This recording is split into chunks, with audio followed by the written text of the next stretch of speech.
സപ്ലൈകോയിൽ നിന്ന് 1 kilo pack ചെയ്ത ഉഴുന്ന് വാങ്ങി. സബ്സിഡി നിരക്കാണ് 97 രൂപ. ഇതിൽ 2 രൂപ പാക്കിംഗ് ചാർജാണ്. ഇനി പാക്കറ്റ് ഒന്നിന് 2 രൂപ വീതം പാക്കിംഗ് ചാർജ് നമ്മൾ ഉപഭോക്താക്കൾ എന്തിന് നൽകുന്നുവെന്ന് മനസ്സിലായോ? ഇത് പാക്ക് ചെയ്യുന്ന തൊഴിലാളികൾക്കുള്ള കൂലിയാണ്. അത് 1 രൂപ 65 പൈസ തൊഴിലാളിക്കുള്ളതാണ്. ബാക്കി 35 പൈസ സപ്ലൈകോയ്ക്ക് കവർ വാങ്ങാനുള്ള ചിലവ്. ഇനി അറിയേണ്ടത് ഒരു പ്രധാനപ്പെട്ട കാര്യമാണ്. എന്നെപ്പോലുള്ളവർ വാങ്ങിയപ്പോൾ നൽകിയ ഈ പാക്കിംഗ് കൂലി വിനിയോഗിച്ച് പാവപ്പെട്ട പാക്കിംഗ് തൊഴിലാളികൾക്ക് സപ്ലൈകോ കൂലി നൽകുന്നുണ്ടോ? അതിനു മുൻപ് ഒരു സാരോപദേശം കേൾക്കാം. പ്രപഞ്ചമുണ്ടാക്കിയിട്ടുള്ള ദൈവം 6 ദിവസം പ്രപഞ്ചം ഉണ്ടാക്കി, 1 ദിവസം വിശ്രമിച്ചു ഇല്ലേ? കഴിഞ്ഞ 1 വർഷമായി കേരളത്തിൻ്റെ മുഖ്യമന്ത്രി താങ്ങാൻ പറ്റാവുന്നതിലപ്പുറം സ്ട്രെയിൻ എടുത്ത ഒരാൾ ഒന്ന് വിശ്രമിക്കുക, അതങ്ങ് അനുവദിച്ചു കൊടുക്കുന്നതിന് എന്താ നിങ്ങൾക്ക് ബുദ്ധിമുട്ട്? ശരിയാണ്, എല്ലുമുറിയ പണിയെടുത്തവർക്ക് അതിനുള്ള കൂലി കിട്ടിയാൽ വിശ്രമിക്കാം, വേണമെങ്കിൽ ടൂറും പോകാം. പക്ഷേ പണം കിട്ടാത്തവർ വേറെ പണിക്ക് പോകേണ്ടി വരും, അല്ലെങ്കിൽ സർക്കാരിന് മുന്നിലിരുന്ന് യാചിക്കേണ്ടി വരും. മാവേലിസ്റ്റോറിൽ ആൾ പോകണമെങ്കിൽ വില കുറച്ച് സാധനം കിട്ടണം. നമ്മുടെ തൊഴിലാളികളെ സംരക്ഷിക്കുന്നതിന് വേണ്ടി, ജനങ്ങളെ രക്ഷിക്കുന്നതിന് വേണ്ടി ഗവൺമെന്റ് ഇടപെടുകയും. സപ്ലൈകോയിൽ സബ്സിഡി സാധനങ്ങൾ ഇല്ലാതായത് മുതലാണ് ദിവസവേതനക്കാർക്കും പാക്കിംഗ് ജീവനക്കാർക്കും വരുമാനം നിലച്ചു തുടങ്ങിയത്.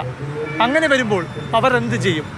സർക്കാരിൻ്റെ ഭാഗമാണെങ്കിൽ പോലും അവർക്ക് വന്നു നിന്ന് കൈ നീട്ടുകയേ വഴിയുള്ളൂ. ഈ ഒരു 8-9 മാസം കൊണ്ടാണ് നമ്മുടെ ശമ്പളം ഈ വിധം വീതിച്ച് നൽകുന്ന ഒരു അവസ്ഥയിലോട്ട് മാറിയത്. 13,000 രൂപ ശമ്പളം കിട്ടിക്കഴിഞ്ഞാൽ അത് നമ്മൾ 2 തൊഴിലാളികളാണ് വീതിച്ചെടുക്കുന്നത്. എൻ്റെ വീട്ടിൽ ഞാൻ മാത്രമേ ജോലിക്ക് പോകുന്നുള്ളൂ. എനിക്കൊരു വയ്യാത്ത ഒരു കുഞ്ഞുണ്ട്, ഭാര്യയുണ്ട്. കാര്യം എൻ്റെ മോനെ നോക്കാനുണ്ട്, എൻ്റെ വൈഫിന് ജോലിക്ക് പോകാൻ പറ്റത്തില്ല. അപ്പോൾ എൻ്റെ കാര്യം വളരെ ദയനീയമാണ്. സർക്കാർ കാരണമുണ്ടായ ഈ കഷ്ടപ്പാടെല്ലാം ക്യാമറയിൽ നോക്കി തന്നെ നാട്ടുകാരോട് വിളിച്ചു പറയണമെന്ന് ഇവർക്കുണ്ട്. പക്ഷേ തുടർന്നും ജീവിക്കണമല്ലോ, അതുകൊണ്ട് മാത്രം അതിന് മുതിരുന്നില്ല. 12,000 രൂപ ശമ്പളം ഇപ്പോൾ എത്ര പേർക്കായി വീതിക്കുക? നമ്മളിപ്പം അവിടെ നിൽക്കുന്ന 3 പേരായിട്ട് വീതിക്കുക. അമ്മയും ഭാര്യ വീട്ടുകാരും സഹായിച്ച് ആ രീതിയിൽ ഇപ്പം ചിലവിൻ്റെ ഉള്ള കാര്യങ്ങളൊന്നും പോകുന്നു. എനിക്ക് ടിങ്സാണ്.